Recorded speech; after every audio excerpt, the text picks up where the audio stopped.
Hello everyone, very welcome to I exam before 50% faster preparation. और हम आ गए हैं 26 वीडियो पे। एग्जाम भी पास आ गया है और हमारी सीरीज भी खत्म हो जाएगी। इंपॉर्टेंट है what we are learning here and what we are achieving. अभी भी अगर आपने तैयारी में कोई कसर छोड़ी है तो पूरी जान लगा दीजिए। This is another offer and you have an opportunity to download this study plan. You must, आप अपने बचे हुए दिन के हिसाब से स्टडी प्लान को अपने अपने शेड्यूल में फिट कर लीजिए, बट यू मस्ट एंश्योर कुछ भी छूटने ना पाए। फेज 2 में कुछ भी छूटने ना पाए and you have to practise. हमने जब एक्सट्रीम भी किया था, I am coming to the next question, but still अगर आपने पिछली बार ये वीडियो में नहीं किया है question, you read this, I will tell you the extreme B experience we did last week. उसमें सबसे ज़्यादा यूजफुल सारे स्टूडेंट को यही लगा जो हमने डिस्क्रिप्टिव राइटिंग के प्रैक्टिस सेशंस कराए, because those who believe that they write well they normally don't do any mistake. Once you give it to the examiner then you realise कि पॉइंट छोटे छोटे छोटे मिस्टेक से कट जाते हैं और छोटी छोटी छोटी बातों से बहुत सारे पॉइंट ऐड किए जा सकते हैं। Both are very important. Okay, coming to this question, which the following are the reserve ratio that RBI can use to regulate the amount of money that banks have available for lending. तो RBI अगर CRR बढ़ाएगा तो lending के लिए बैंकों के पास पैसा कम हो जाएगा, राइट। सेम वे अगर एसएलआर बढ़ाएगा, स्टेटरी लिक्विडिटी रिजर्व बढ़ाएगा, the money bank has to invest in bonds और SLR securities, mainly government bond, but there are others also. तो obviously money available at the bank will be lesser. ठीक है, अब IRR से कोई मतलब है, इसका कोई लेना देना नहीं है। IRR is internal rate of return, that is a theory. ठीक है, और मुझे नहीं पता है एलसीआर क्या, भी याद नहीं आ रहा है, but not relevant here. What is the purpose of RBI monetary policy committee? Question तो बहुत सिंपल लग रहा है, ऑप्शंस देखते हैं। Regulate the stock market, oversee functioning of the commercial bank, confusion शुरू एग्जाम में। To control inflation and maintain price stability, ये तो सबको पता है, होना ही होना है। To manage foreign exchange reserve, और ऑल ऑफ द अबव। अब कंफ्यूजन आपको ये है कि सी करूं कि ऑल ऑफ द अबव करूं, तो ये आपको बता देगा कि यार ये तो बिल्कुल नहीं हो सकता ना, यहाँ पर तो से भी आएगा। इजी हो गया क्वेश्चन। नेक्स्ट करते हैं, what is the primary objective of IBC insolvency and bankruptcy code?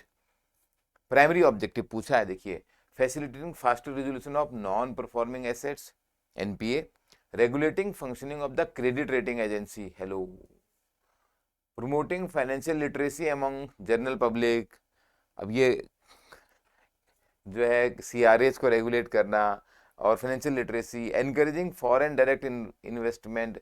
और क्वेश्चन में देखिए क्या लिखा है, प्राइमरी ऑब्जेक्टिव। तो इजी लग रहा है ना अभी कि एनपीएस को रिजॉल्व करना ही इसका प्राइमरी ऑब्जेक्टिव है।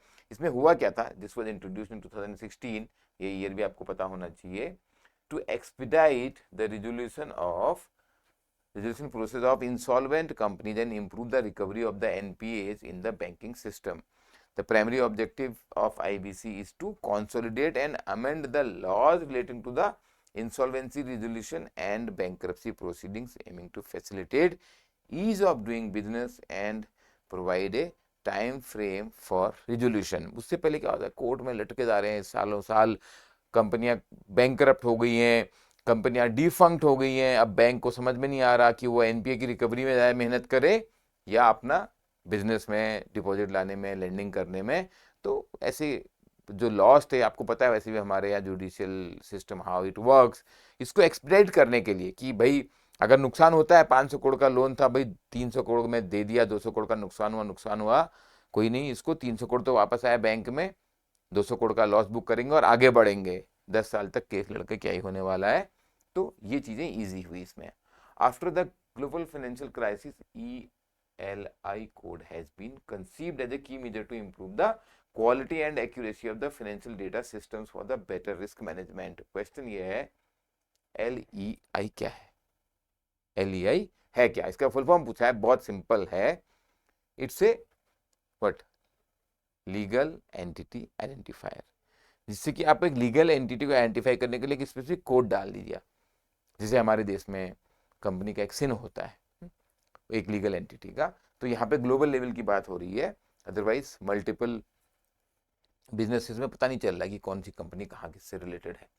The type of financial derivative, derivative पे क्वेश्चन आएंगे, सिंपल वाले आप कर लेना, एक डिफिकल्ट वाला भी पूछूंगा इसमें, शायद ही वो आपसे होए, बट नॉट टू वरी। एक दो उतना डिफिकल्ट मिस होगा तो कुछ नहीं, बट सिंपल वाला तो होना चाहिए, ये वाला सिंपल है। The type of financial derivative in which fixed payment of interest are exchange by two counter parties for floating payment of interest. तो एक सिक्योरिटी में क्या है, फिक्स्ड इंटरेस्ट है, जैसे अपना एफडी, एफडी में फिक्स्ड इंटरेस्ट मिलता है। एक में क्या है, वेरिएबल इंटरेस्ट है। सपोज इंटरेस्ट रेट को आप रेपो रेट से क्लब कर दो कि आपको मैं जो इंटरेस्ट दूंगा रेपो रेट प्लस 2% दूंगा, या लाइबर से कर लो, कोई भी रेट से कर सकते हैं, तो वो वेरिएबल इंटरेस्ट रेट हो गया। इसको आपने क्या कर लिया, एक्सचेंज कर लिया। The word exchange is powerful here, it tells you कि ये क्या हो रहा है, इंटरेस्ट रेट स्वैप हो रहा है, इंटरेस्ट रेट की स्वैपिंग हो रही है, इसलिए इसको इंटरेस्ट रेट स्वैप बोलते हैं, कंफ्यूजन नहीं होगा। ऑप्शंस, फ्यूचर, फॉरवर्ड क्या होते हैं, डेरिवेटिव के फंडामेंटल्स आपको पढ़ने पड़ेंगे, इतना बेसिक होना जरूरी है एग्जाम के लिए। Khadi fashion show first ever on salt pan covered white fields at Rann of Kutch, Rann of Kutch क्या है गुजरात में, was organised by KVIC. KVIC का मतलब khadi and village industrial commission. ये जनवरी में किया गया था इस साल। KVIC comes under the administrative control of which ministry. इस टाइप के क्वेश्चंस आते हैं, एक पैराग्राफ आएगा, उसके बारे में कुछ लिखा होगा, रिसेंट डेवलपमेंट होंगे, क्वेश्चन होएगा कुछ और जो पैराग्राफ में नहीं लिखा होगा, but that paragraph help you in making understanding ये किस चीज की बात हो रही है। क्वेश्चन में बहुत क्लैरिटी आ जाती है, but this is not like a reading comprehension कि आपको पैराग्राफ में आंसर मिलने वाला है, तो be careful of that fact, और इस टाइप के क्वेश्चन आपको प्रैक्टिस करने होंगे। ओके, सो हियर केवीआईसी आती है आपकी एमएसएमई मिनिस्ट्री में, ministry of small and medium enterprises. ये स्टेटरी बॉडी है KVIC, formed in 1957 by the government under the act of parliament khadi and village industries commission act of 1956। Purpose is to plan, promote, facilitate, organise and assist the establishment and development of khadi and village industries. Cottage industries एक type की छोटी, उनको promote करना। खादी का कपड़ा तो आपने देखा जरूर होगा, पहनों को भी तो अच्छा लगेगा, लाइस थोड़ा कम होती है उसकी, पर पहनने में तो सॉफ्ट ही है। नेता लोग पहले तो केवल खादी पहनते थे, बट आजकल कुछ भी पहन सकते हैं अपने हिसाब से, but KVIC has its own importance. ये है वो मुश्किल वाला क्वेश्चन डेरिवेटिव पे, put call parity relationship, the sum of the call value and the present value of the exercise price minus the stock price is equal to what? So for this first you have to know what is put call parity, वो है क्या, वो formula आपको याद होना पड़ेगा। तो आप इसको कर लोगे, फॉर्मूला याद होने से कर लोगे, एग्जाम में डिटेल ना भी समझ आए तो कोई बात नहीं। ऐसा एक क्वेश्चन भी मिस हो गया, like some difficult question on derivative, some on ratio analysis, एक आई थिंक 2017 में कुछ मुश्किल क्वेश्चन आ गए थे फाइनेंशियल रेशियोज पे, तो हो सकता है, but because you have a limited time you can't go everywhere so much in deep, and these topic take time also. I would still suggest you spend your time in topics like management, ESI को आसानी से मत लेना, आप देखना FM में आपका score ज़्यादा आएगा ESI से दो। This time FM looks difficult because FM में थ्योरेटिकल ज़्यादा है, और ESI में जो रिसेंट डेवलपमेंट हो रहे हैं उसके बारे में भी काफ़ी बताता है। तो पुट कॉल पैरिटी फॉर्मूला है आपका, call minus put is equal to stock minus strike, strike price की बात हो रही है। तो ये जो थ्योरम है, इस थ्योरम के हिसाब से आप अब ये फॉर्मूला याद कर लीजिए। मैं आपको ये जो रिलेशनशिप है क्या बताती है रिलेशनशिप, द प्रीमियम, प्रीमियम क्या है, कॉल ऑप्शन के लिए जो आपको प्राइस पे करना पड़ता है, that is called premium, price of the call option, that implies a certain fair price of the corresponding put options provided the put option has the same strike price, right? Provided put option is option to sell has the same strike price underlining and expiry vice versa. तो ये same होनी चाहिए underlying भी और उसका expiry date जो option की है. It also shows two sided relationship between A call, a put and underlying security. मुश्किल लग रहा है? कोई बात नहीं, छोड़ दीजिए. कुछ तो छोड़ना पड़ेगा. क्रिकेट खेलने में जैसे कुछ बाउंसर आते हैं ना, कुछ कुछ छोड़ने भी पड़ते हैं. आपको आ रहा है तो that is very good. Next पे चलते हैं. एक आध क्वेश्चन छोड़ के भी एग्जाम निकलता है. Which of the following statement with respect to the nudge theory is not correct. nudge theory के बारे में कौन सा सही नहीं है? The concept proposes positive reinforcement and indirect suggestions to influence the behavior and decisions making of an individual or a group. You know the word nudge? ऐसे मैं बोलूँ तो ऐसे ना कोहनी मार के सारा कर लेते हैं, ऐसे नज करना, right? And this is a very very powerful economic theory. Specially ये 3-4 साल पहले इकोनॉमिक सर्वे में डॉक्टर सुब्रमण्यन जब चीफ इकोनॉमिक एडवाइजर थे, उन्होंने इसके बारे में लिखा था कि how government is using the nudge theory by giving various programmes, various campaign related to creating awareness से स्वच्छ भारत मिशन, है ना, नज कर रहे हैं.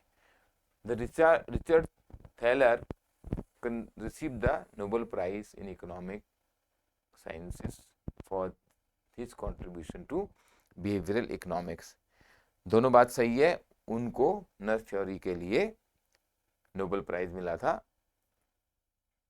और ये पॉजिटिव रीइंफोर्समेंट की बात करती है, इनडायरेक्ट सजेशंस की बात करती है. निगेटिव रीइंफोर्समेंट क्या होता है? पनिशमेंट. और पॉजिटिव रीइंफोर्समेंट क्या होता है? रिवॉर्ड, कि कुछ अच्छा करेंगे तो आपको अच्छा मिलेगा. Nudging contrast with other ways to achieve compliance such as education, legislation and enforcement. तो एनफोर्समेंट है कि आपको नज थ्योरी में सपोज आपको बोला जा रहा है हेलमेट पहन के चलिए, नहीं तो आपको फाइन लगेगा. दिस इज नॉट नज थ्योरी. नज क्या बोलेगा? हेलमेट पहनिए, नहीं तो एक्सीडेंट होगा तो आपको चोट लगेगी, your life is in risk. Education की जा रही है, आपको पॉजिटिवली रिवॉर्ड किया जाएगा. पहनोगे, अगर ऐसा हो जाएगी हेलमेट पहनने वालों को इनाम मिलेगा, तो that is more positive reinforcement, right? Match the following, ये भी इजी है. So there are some management principles and features, तो आपको इसको मैच करना है. Degree of centralisation, unity of command, scalar chain and division of work. करिए. Video pause करना है तो you may pause. Let me come to the answer here. So जो डिग्री ऑफ सेंट्रलाइजेशन है that is strive for good balance यहाँ पे, क्योंकि आप अगला देखिए, सिंगल बॉस कहाँ होगा? Unit of command. क्लियर दिख रहा है? ये तो यूनिट ऑफ कमांड एक जगह आ रही है, सिंगल बॉस आ रहा है. और gang plank, division of work, right? जो गैंग है उसमें कैसे हम डिवीजन कर रहे हैं काम को. नो सॉरी, स्केलर चेन है, डिवीजन ऑफ वर्क है, स्पेशलाइजेशन. ये भी बहुत इजी है एक्चुअली. तो हम काम को, अगर आपको टेलर मैनेजमेंट प्रिंसिपल याद हो, उसमें भी टेलर ने भी जो स्पेशलाइजेशन की मैनेजमेंट की पुरानी थ्योरी, उन्होंने भी स्पेशलाइजेशन की बात करी थी कि हम काम को स्पेशलाइज करते चले जाएं. अगर हम मैन्युफैक्चरिंग की बात करें तो एक आदमी इंजन का, जैसे कार बन रही है, कार फैक्ट्री है, एक आदमी इंजन का स्पेशलिस्ट है. इंजन में भी हो सकता है वो एक पर्टिकुलर सेक्शन का स्पेशलिस्ट है. एक आदमी आपका ब्रेकिंग सिस्टम पे काम कर रहा है, एक आदमी आपका क्लच पे काम कर रहा है, फिटिंग कर रहा है, ऐसे करके कार बना रहे हैं. तो वो स्पेशलाइजेशन है. अगर हम फाइनेंस इंडस्ट्री की बात करें तो आप देख सकते हैं कोई लोग रिटेल पोर्टफोलियो, कोई लोग corporate, SME, forex. So this is the kind of specialisation which is required to build an organisation. ये जो क्वेश्चन है ये है based on 14 principles of management given by Henry Fayol. और ये 14 प्रिंसिपल्स की बात की गई है यहाँ पे. Degree of centralisation implies management and authority for decision making processes must be properly balanced in an organization with a proper balance of centralization and decentralization. and unit of command क्या है? an individual employee should receive orders from one manager and that the employee is answerable to that manager. He should have one boss. अगर मेरे 3 boss हैं तो मुझे confusion है, तो unity of command जो है सिंगल लाइन बोलता है. Scalar chain means there shall be a clear line और hierarchy in the area of authority and that should be followed. However, for the sake of convenience and urgency, this path can be cut short and this shortcut is known as gangplank. तो scalar chain है, जब हमने बोला manager के ऊपर, senior manager के ऊपर, chief manager के ऊपर, एजीएम डीजीएम, ये हायरार्की हो गई. बट कुछ अर्जेंसी है तो मैनेजर सीधे जो है जनरल मैनेजर को रिपोर्ट कर रहा है. Division of work state that employees are specialized in different areas and spread and promote beneficiary of the workforce and increases productivity. Interesting question है. In finance easy है. Leverage is a technique involving the use of dash rather than dash in purchase of an asset. What is leveraging? तो leveraging हम क्या बोलते हैं, capital है, माना आपके पास 100 करोड़, आपने 200 करोड़ का लोन ले लिया, तो आपके पास टोटल कितने फंड हो गए अब, 300 करोड़. तो दैट इज कॉल्ड लेवरेजिंग. तो use of debt rather than equity. और उसका फायदा क्या होता है कि इक्विटी डाइल्यूट नहीं होती कंपनी की. मैंने बोला ना 100 करोड़ का इक्विटी था और 200 करोड़ का आपने लोन ले लिया, तो आपको इजी पड़ गया कि मेरे पास 300 करोड़ के फंड हो गए अभी. अरे सॉरी, चलो 300 करोड़ का ले लिया तो ज्यादा हो जाएगा 300. ठीक है, तो this is called debt equity. This you have to answer. First step is in a typical job analysis is to examine the overall organization. ये आपका है first step. Question is the next step. First step है examine the overall organization. Second step कौन सा आएगा? Option confuse कर रहे हैं थोड़ा, आप लिखिए कमेंट में और देखिए whether you are right or wrong. We'll meet in the next video. Don't forget to download the study plan. पढ़ाई करते रहिए, टाइम बहुत कम बचा है, ऐसे क्विक निकल आएगा. फेस टू एग्जाम आ ही गया सर पे. And all the best.